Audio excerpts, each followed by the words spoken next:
think we are ready to start. Welcome back to room 1 for the last contribution provided in this room for this morning and in general for the first International ALTE Digital Symposium. And I'm very happy and glad to introduce you Jan Hanahoe.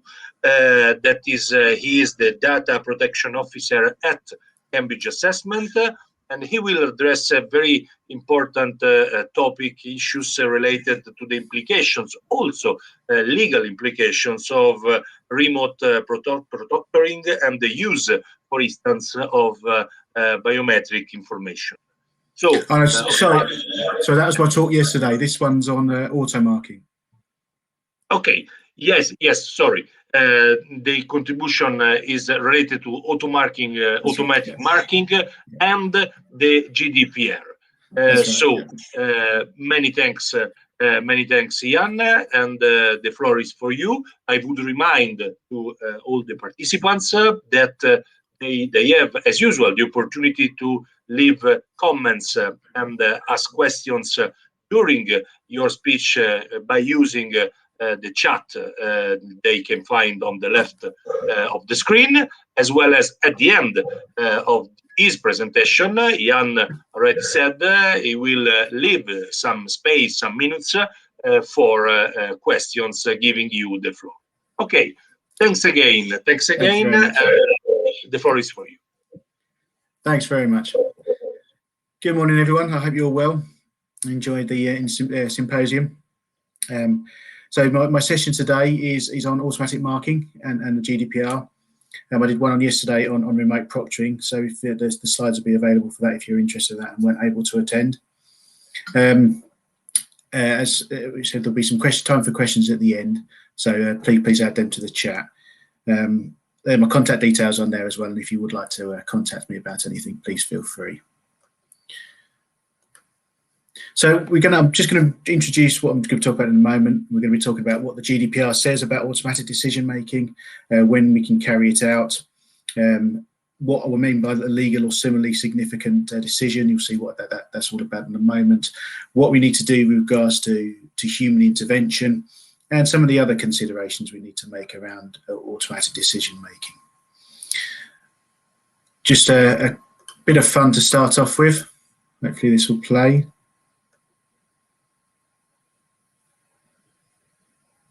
No, it's not going to play.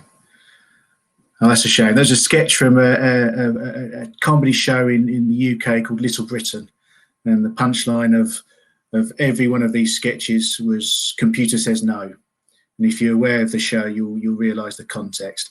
So the David Williams on screen there would punch loads of buttons on the keyboard and then just come out with the line, "Computer says no." And that's kind of what automatic decision making is all about, really. It's a shame it didn't play. If you have a look on YouTube, you'll be able to see what I mean. Before I really get started into everything, just a disclaimer. This isn't legal advice. This doesn't constitute legal advice. And I'd always suggest that you talk to your own data protection officer and legal team within your organisation to see how this relates to your organisation, as there might be nuances around this. Furthermore, the presentation is geared towards the GDPR, obviously. That's for the legislation we are under in Europe, the UK GDPR, and in the UK and the EU GDPR, which are virtually identical in all respects. And this relates to the GDPR. Other jurisdictions around the world have different legislation governing privacy and data protection, and they might have a different nuances around that. So I'd always suggest looking at the local rules in the area you're looking at providing the assessment. But this is geared up toward GDPR. So the automatic decision making is really being used quite extensively for a number of years in many industries. The financial sector uses it extensively for credit checking and seeing if people are worthy of credit cards or credit. And at its heart, the GDPR really is a consumer protection piece of legislation. It's designed to protect the rights of individuals. And that's really where this comes down to.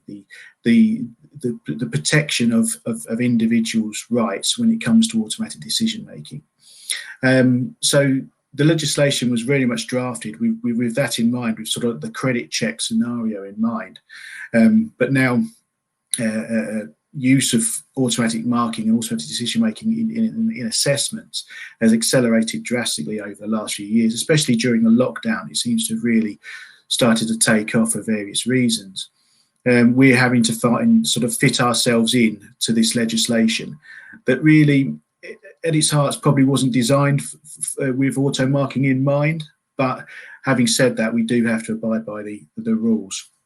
Now, the GDPR says that data subjects shall have the right not to be subject to a decision based solely on automated processing, including profiling, which produces a legal effect concerning him or her, or similarly significantly affects him or her. Now, what that means is there's a general embargo on automatic decision making, where it shouldn't be used without due consideration. The legislation does permit it to be used in certain circumstances, but really there's a general embargo. And the circumstances that it can be used in are where it's necessary for the performance of a contract, authorised by law, or based on the individual's explicit consent. Now, with regards to automatic marking, I think we could probably fit into the first one or the last one, really. Authorised by law, it might be in some regulated exams. If there's a Department for Education in the country that regulates a certain exam, and that requires a rapid turnaround, for example, then it could be argued that there is a basis in law then. But I think the easier two are contract or explicit consent. With regards to contract, I've put that it may be difficult to argue, but really that comes down to the terms and conditions that you will enter into with the candidate. And I think it will come down to the good reason for automatic marking is the rapid turnaround that you were able to achieve with automatic marking. So I think if there was part of the contract that the results would be available within a very short time, then we could potentially use that as part of the contract. I think that's one for certainly to discuss with the data protection officer in your organisation and the legal team, and just make sure that you've got these one of these bases ticked. The other alternative is explicit consent. The explicit consent of the individual can be difficult to argue unless there's a viable alternative. Consent can be. If you saw my talk yesterday on proctoring, I talked about consent quite extensively. Consent has to be freely given under the GDPR, and if condition of entry is consent is a condition of entry, if they have to consent, then it really can't be seen as freely given. So to balance that, you quite often have to have a viable alternative. So the viable alternative here would obviously be that a human would mark the paper. But then the argument, the flip side of that would be that would take longer, and the candidate wouldn't get the results as fast as if it was auto-marked. And also with consent, it's always important to remember that consent can be withdrawn at any time. Not too problematic here, because it's the assessment will be a one-off point in time. If consent was withdrawn after that, the result would probably be still valid.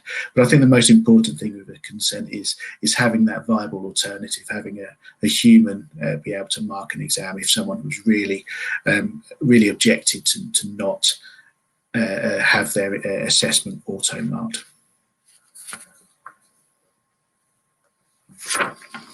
And if you go back a couple of slides, you'll see that one of the criteria is it's got to be a legal or similarly significant decision. So what does that mean? This is really quite important when it's deciding whether the automatic marking you're intending comes under this benchmark, falls under this rule.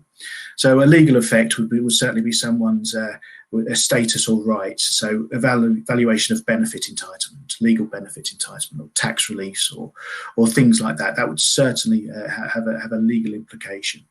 But similarly significant is really the catch-all that goes behind that. And automatic credit checks, as I've mentioned a minute ago, a decision that affects someone's ability to access credit, that would obviously have very important, very significant effects for the individual's quality of life.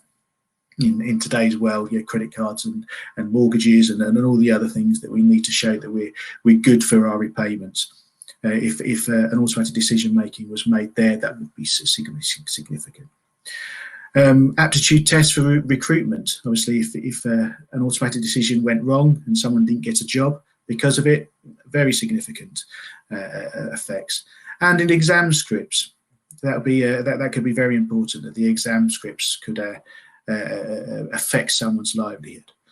But within assessment, that really depends on what it comes down to, what the assessment's going to be used for. If the assessment is purely for a teacher to see where a pupil sits within a class to ascertain whether they need to focus more on a certain area, then I think it could be argued that wouldn't have a similarly significant outcome for the pupil. If, however, the assessment was far higher stakes, being used for entry into further or higher education, into university, or for a job, or for entry into a country, most countries require that any person coming into the country to stay has a certain level of the language of that country. And if the automatic decision making was to a decision around that nature, then I certainly would think it would come under this benchmark and fall under that similarly significant. It's actually quite interesting because we all go under some form of automatic decision making virtually every day without really realising it. It's used in so many walks of life, but most of them don't meet that similarly legal or similarly significant outcome. Netflix use it all the time. Amazon use it all the time. If you look at watch a certain film or program on Netflix, and it comes up and tells you, oh, you might like these programs as well, that's a form of automatic decision making. So it is used extensively, but most occasions it won't reach that benchmark of being legal or similarly significant.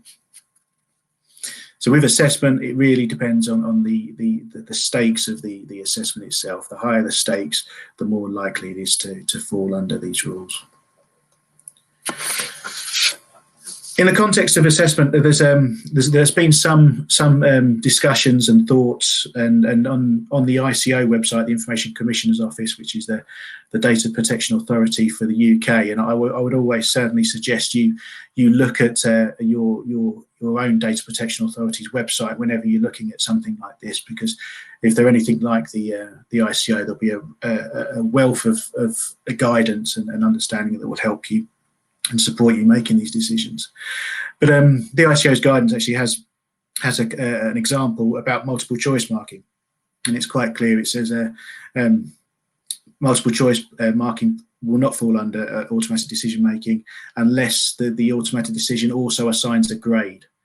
So if it's just a machine looking at a list of ticks in a box, and if there's a ticks in box A, it knows it's correct. If there's a ticks in box B, C, or D, it knows it's incorrect. That's not a decision it's making. It's just looking at the information from a set of parameters and deciding.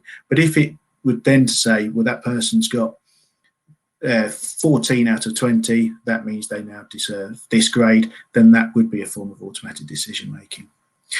But a lot of the things I'm seeing in my job, and this is where it's quite exciting, and the use of auto marking is really coming on leaps and bounds, is in the marking of either spoken or written assessment.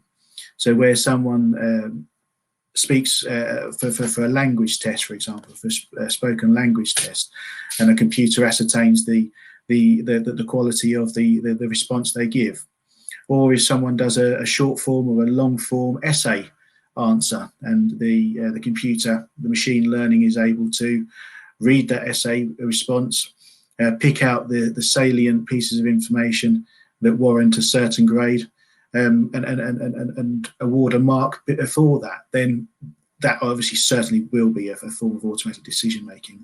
We're reliant on on the computer, understanding the quality of the response and awarding marks accordingly to that quality that's been the response has been given. Sorry. So it does depend on what you're intending to do with the questions. Again, I would certainly suggest you look at your Data Protection Authority's website. There generally is quite a lot of information on there, and quite often some quite useful examples that can help you put this into context. Now, the upshot of all of automatic marking is that if there's any form of human intervention, or sorry, if there's any form of significant human intervention, I should say, then it would take it away from that solely automated means. So some form of human intervention along the process where a human will look at what's been generated and make a decision would take it outside of that outside of that automatic decision-making process. But it will depend on where the human involvement comes. Now, for the exam series, the 2020 exam series, there was a lot of uproar and feeling about how the human intervention how human intervention was involved in the decision making there, and which led to the removal of any standardisation in the UK. The ICO stance on this really is that the human intervention, around the automated decision should come at the end of the process. It wouldn't necessarily be good enough where a human were to just input details into a computer and the computer would then generate a response.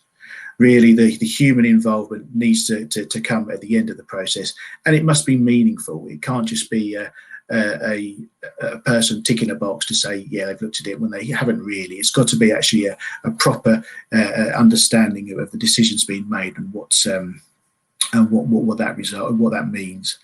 So the timing of the intervention is key here, really, and I think the later it is in the process, or better still, at the end, would certainly be the best way to handle this.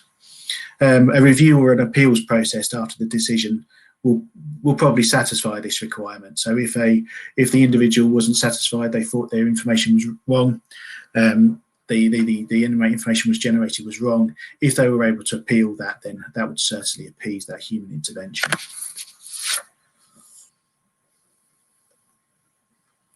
And if you came to my talk yesterday, you would have heard me go on quite extensively about data protection impact assessments. For automated decision making, this is one that the ICO certainly require a data protection impact assessment to be done, and I'll be very surprised if other data protection authorities across Europe didn't require the same. So I think if any form of automated decision making is being done, a DPIA would certainly be essential with it, to show that you've considered the implications on the individual's privacy, in the individual's rights and freedoms, and what that means to them as an individual. You look at your legal basis for processing the information. You'll look at your retention of the information. It really is an important document when it comes to any form of data protection or processing of information that has data protection implications. But certainly for automated decision making, a DPIA would be essential. And I'm sure you'll be able to discuss this with your DPO in your organisation, who will be able to support you in this process. A few of the key things that you must have in place when it comes to if you are intending to use any form of automated decision making, automatic marking. Transparency. You must inform the individuals that automatic decision making will take place, and why it will be used, and the implications of it being used. And that's an essential part of it, really, and I think it can be done really with quite a good spin on it. One of the good reasons for using automatic decision making, automatic marking, is the rapid turnaround of responses that you're able to achieve. So I think that's a good message you can get out, and in the process you'll be informing the candidates that you are using automatic processing. I don't think this would be enough to include this in the terms and conditions. I think this is one of those aspects of things that should be brought to the individual's attention rather than buried in the terms and conditions, which frankly not many people would read anyway. So I think it's an important to have that upfront and clear before the person sits the test. I think one of the other aspects with all this is the human intervention, wherever possible, giving an appeals process, giving the individuals the ability to object to the automatic marking. There have been cases previously across Europe where bad data has been inputted into a system and therefore the wrong automatic decision has been made. Especially with credit scores and things like that, a bad postcode or the wrong date of birth or a misspelling of a person's name has led to people not being able to get credit for various reasons, for various things, and that obviously that has a significant implication. So it is important, and one of the requirements is that you have some form of appeals process to allow someone to object to it and ask that a human looks at it. And as I mentioned in the previous slide, the appeals process for exams would be part of that. I think one of the other aspects with this as well is testing. I think testing is key to this. Testing beforehand, before you implement any form of automatic marking, and testing throughout to make sure it's still working as intended. I think if you're able to show that through your testing, your vigorous testing, that in the highest percentage that you can demonstrate, so as close to 100% as possible, the automatic marking, excuse me, the automatic mark generated was the same as a human mark, a human assessor marking the paper, then I think you really give your automatic marking process credence.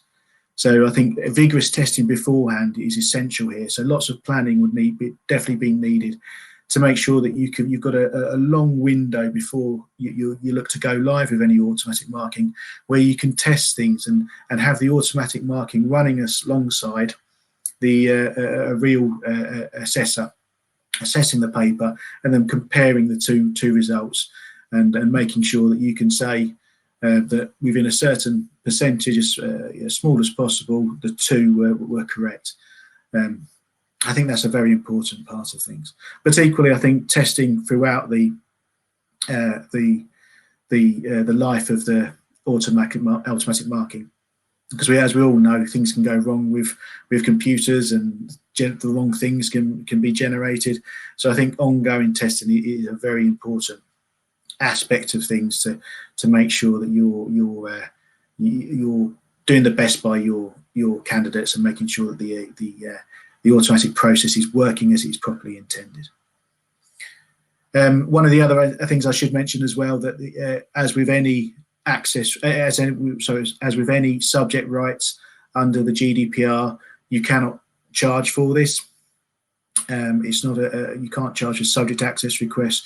You can't charge for appeals for automatic decision making.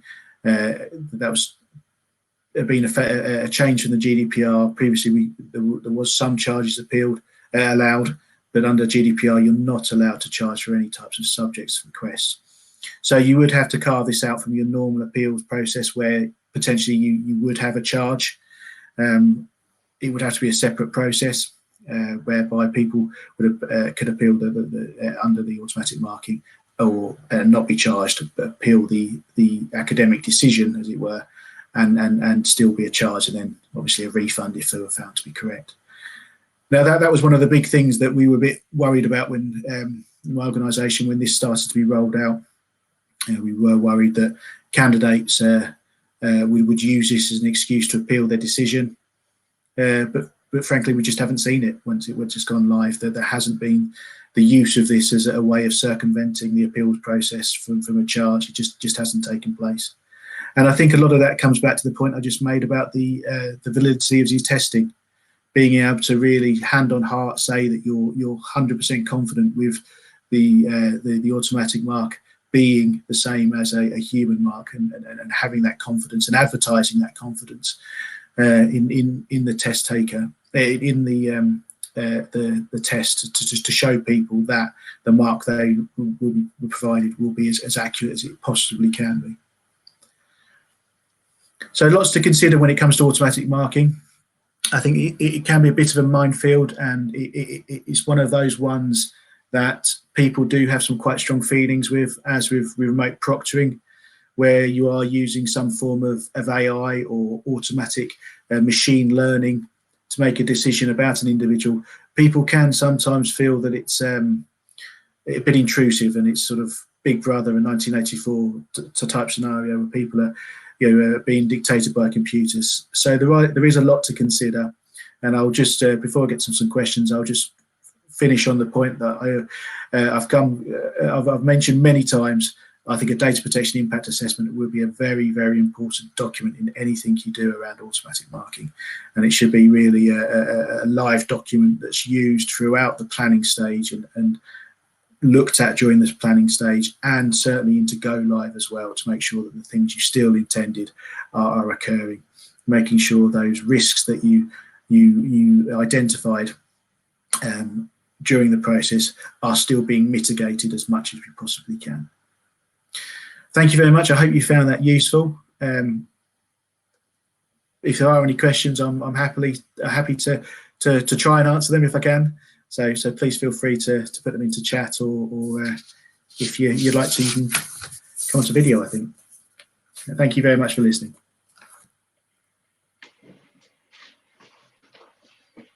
Thank you very much. Thank you very much, Jan. And now it's yes, as you said, it's time for questions. It's a very interesting contribution.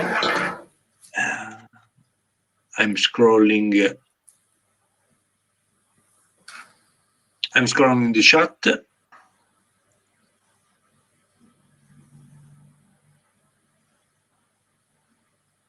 Okay. Yes, we have many questions. For instance, the one from Vincent Folny. From a legal perspective, why automatic rating should be more problematic than automacy of raters' judgments?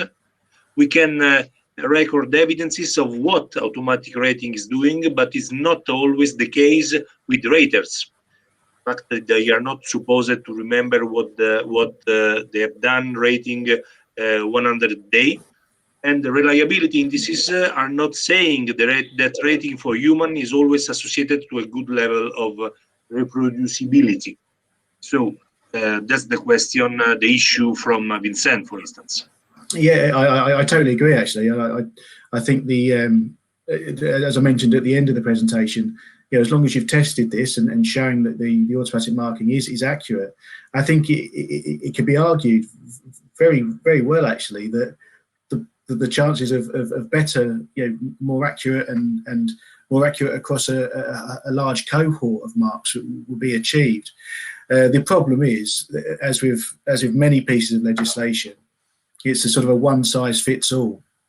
And as I mentioned at the start of the presentation, the GDPR is very much a consumer piece of legislation, and a lot of it comes down to credit scores and things like that. And because the banks have used automatic decision making for many years, and it was really brought into the GDPR to cover that in great detail. So we're in assessment circles, we're now having to try and fit into this automated decision making that was really designed around credit scores. Whereas I think we could argue very clearly that the accuracy of an automatic marking can be far greater than an assessor doing it, and doing a larger number of papers across a large cohort over a number of years. I think the difference in the marks would be marked, whereas an automatic marker, I think you could reduce that. I certainly agree with that, but we've kind of got to fit in with the legislation as it's drafted. I hope that answers the question, but it's I do agree. Yeah. Yes, there is another. Yes, there is another question. One moment. Okay. Yes, from Burak Aydin.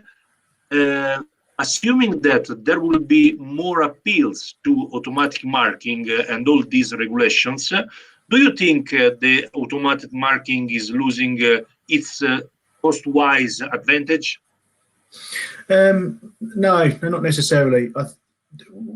That was a concern that was raised when we've looked into automatic marking. You know, the number of people who would appeal against that automatic decision, and to be honest, we haven't seen a vast increase. And I think the benefits outweigh the potential risks of that appeal. I think the rapid turnaround of marks is a real selling point to candidates. You know, one of the big things when you set an exam is the downtime waiting for your results, and where where a computer can generate that result very quickly. I think that's a real selling point. And the appeals process, you have to have one there under the legislation. You know, if someone does want a human to look at it, you have to have that ability for someone to be able to review the mark. But as I said, we didn't see a big increase in that. And again, it'll come down to the confidence you have in the system. If you're able to test it and say that it's this percent accurate, I think that goes a long way to removing that issue. Okay. I would like also to remind to all the participants that they have also the opportunity to raise their hand and then to accept the invitation from the manager to take the floor and to go so on stage, asking directly to you their questions.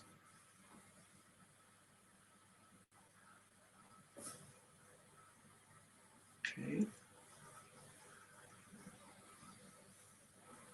Okay. Burak, thanks a lot you for your answer, defining it as a great answer. And we have another question from Nick Saville. Do you think we have an opportunity to influence GDPR version 2, one that addresses our concerns in language testing? The $1 million question. I think it's a difficult one. I think lobbying when it comes to consultations around legislation is always worth it. I think if we don't take the opportunity to try and address some of the issues that we've experienced with a piece of legislation, then we're not really doing our jobs properly. We're not exercising our democratic duties almost. I think lobbying when it comes to consultation is very, very important. The difficulty is with legislation such as this is that it's got to cover such a vast myriad of aspects of life that it's very difficult to actually make it specific for each area. Part of that is intentional. I think the legislators... Thank you very much for taking part in the workshop. Yeah. Oh, sorry. I can see. I think part of that's intentional by the legislators, because I think if you make legislation too specific, things can slip around the edges. So, what I mean by that, if you make it very specific, if the situation doesn't exactly meet that criteria, then it's not covered by the legislation. So making it as wide as can, but still have a credence is what legislators try to do quite often. And I think with GDPR, trying to fit assessment and language assessment and some of the other concerns and some of the other issues that we have, it might be very difficult. I don't think there is any intention at the moment to readdress any issues with GDPR. I think it's still a very young piece of legislation, and in some ways that's a good thing. I think the change was very needed from the previous legislation, but because it's such a young piece of legislation, we're still getting guidance from the data protection authorities. And the thing about the previous iteration of data protection legislation, it's been around so long. You had a massive library produced from all data protection authorities around guidance around things that where you did have these slightly grey areas, it helped fit the scenarios into that. So hopefully over time, that library of guidance from the ICO, from other data protection authorities will increase, and we'll have more of an understanding of the nuances around this. So I don't necessarily think we'll get much change to the GDPR, but I do think it's worth lobbying, but hopefully some of that guidance will be able to fill some of those gaps. Okay, thank you. I'm checking whether there are other questions. Okay, Nick is thanking. Okay. So I think I can only close by thanking you again, Jan, for your very interesting contribution that allow us to raise awareness about these important issues. And but before leaving the stage and room one, I would remind everybody that we will still have a very interesting plenary in the main hall. In fact, at 1 o'clock, so within 40 minutes, around 40 minutes, Professor Bart Dijkers will talk around the language testing ethics. Then will follow the closing remarks of the first ALTA International and Digital Symposium. So thank you for having attended this morning session in the room one, and thanks again to our last speaker, Jan Hanahoe. Thank you very much. Bye. Take care, everyone. Bye-bye. Take care.